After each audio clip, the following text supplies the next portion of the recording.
Caroline Dinage. Thank you, Madam Deputy Speaker. I just wanted to congratulate the ministerial team and the army of quite fantastic officials who've brought this enormous and groundbreaking bill to this stage. It is one of the single most important pieces of legislation that we will deal with. No country has attempted to regulate the internet quite so comprehensively, and I do welcome all of the changes and improvements that have been made to bring the bill to this point. They have been extremely brave, and they've listened. There are wildly competing interests at stake here, and navigating the bill to this stage and to a position where it has achieved a degree of consensus is quite remarkable.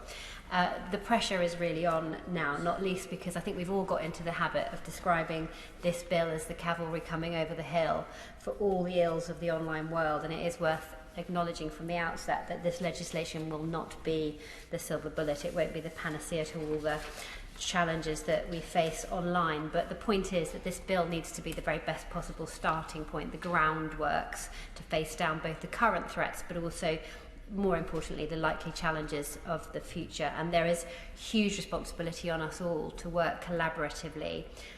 Not let this be derailed by side issues or clouded by party politics. Never has the phrase, not letting the perfect be the enemy of the good, been more appropriate here. So much is at stake if we don't seize the opportunity to make progress on this.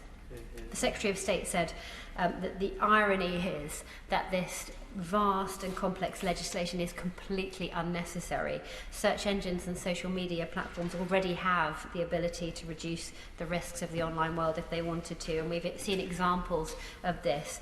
But while the bottom line remains their priority, while these precious algorithms remain so protected, the harms that are caused are never going to be tackled. So with this in mind, I'm more convinced than ever of the need for platforms to be held to account, and Ofcom being given the powers to ensure they are. Inevitably, we need to spend the next few months and weeks debating the various facets of this, but I just wanted to underline the bigger picture. It's always been the overarching theme that protecting children must be the top priority. One of the toughest meetings I had as Digital Minister was with Ian Russell, whose 14-year-old daughter Molly took her own life after reading material that promoted suicide and self-harm on Instagram, and it's a conversation that brings a chill to the heart of any parents. Children are so often the victims of online harms.